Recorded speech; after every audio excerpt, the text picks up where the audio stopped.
The first 260 people to click the link in the description are going to get a free 2-month trial to Skillshare, where you can easily learn to start your own YouTube channel or business. If folktales are to be believed, the devil seems to have quite the interest in music.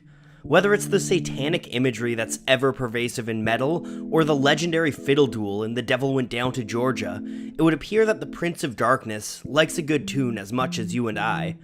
But there's one tale of the devil in music that captivates like no other, and it's one that's been told for centuries: The Deal with the Devil. Nearly everyone knows this kind of story now, and that's because it has a rich history dating back several centuries. Let's take a closer look.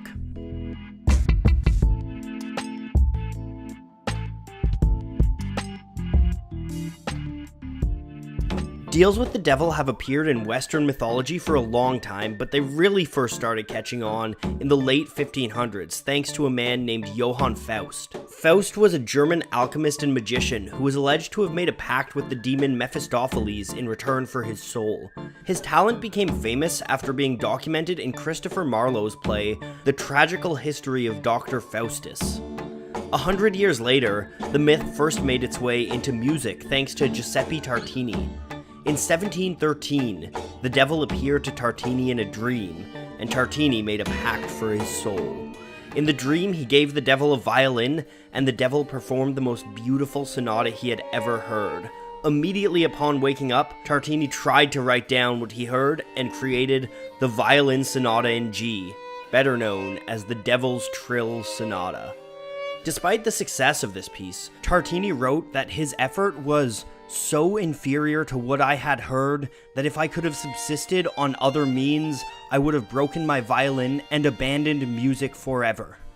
It would seem that the devil's interest in violin didn't wane, as rumors of another violinist cohorting with the devil came about a century later. Niccolò Paganini is considered by some to be the greatest violin virtuoso ever to have lived. He started music at the age of 5 on the mandolin, was composing by the age of 7, and performing live at 12. And he was such a virtuoso that the public began to surmise that his talents must have come from dark dealings. On top of his skills, Paganini had a pale, lanky look, with long fingers and flaming eyes. The legends of his performances are something else to behold.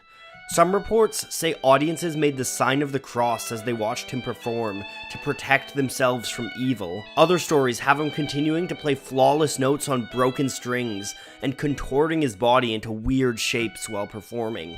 One fan even left a Vienna concert claiming he had seen the devil aiding Paganini. At the age of 54, Paganini died, and one of the last things he did before he died was send away a priest who had come to perform last rites.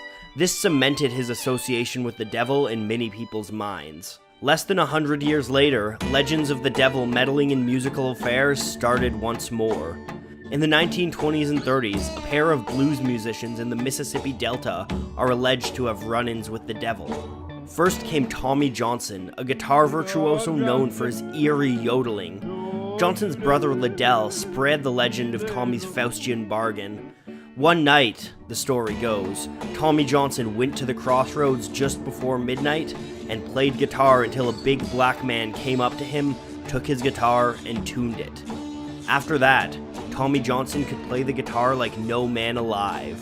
Outside of the alleged deal with the devil and his influence on blues music, Johnson's life was rather uneventful though. That can't be said for Robert Johnson, unrelated to Tommy, another musician who apparently made a Faustian bargain. Johnson was one of the most impressive guitar players of his time and one of the most important musicians of all time. And when he was a young man in the late 1920s, he started to play guitar, but apparently he had no talent for it. Fellow bluesman Son House famously remembered how Johnson played the guitar. Such a racket you never heard. It'd make the people mad, you know. They'd come out and say, "Why don't y'all go in and get that guitar away from that boy? He's running people crazy with it." I'd come back in and I'd scold him about it. Then one day Robert Johnson left Robinsonville where he had been living. When he came back, he was a changed man. Johnson returned with incredible guitar skills, sliding around the neck seamlessly while maintaining steady rhythms. Legend has it when Keith Richards first heard Johnson play, he thought it was two guitar players. Rumors started to grow that, like Tommy Johnson before him, Robert had sold his soul to the devil at midnight at a crossroads. And if you listen to Robert Johnson's music, it's easy to believe it too. Atop his virtuoso play, Johnson's lyrics have a haunting desperation to them, and he even sings of his relationship with the devil. Hellhound on My Trail is a masterful song that takes the trope of the rambling bluesman and puts a new spin on it. The reason Johnson is a traveling, wandering vagabond is because he's got hellhounds following him. You could even look at this song as the middle of a trilogy of songs chronicling his run-in with the devil. Crossroad Blues is where he sells his soul, and then the trilogy ends with Me and the Devil Blues, which has some of the most haunting opening lines ever. Early this morning, ooh, you knocked upon my door.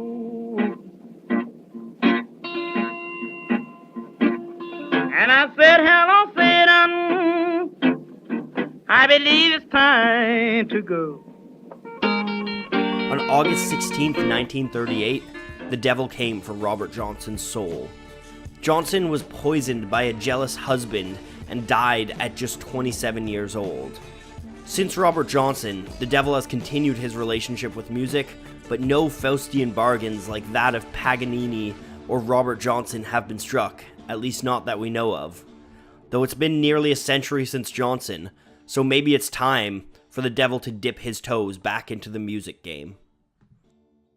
Thanks to Skillshare, the first 260 people to click the link in the description are going to get a head start at making their passion a full-time job. Whether it's creating your own successful YouTube channel, business, or even just taking up a new hobby and becoming an expert in photography, writing, or videography, Skillshare have got you covered. People often ask me how I make my videos. I use softwares in the Adobe Creative Suite like Premiere, After Effects, and Photoshop.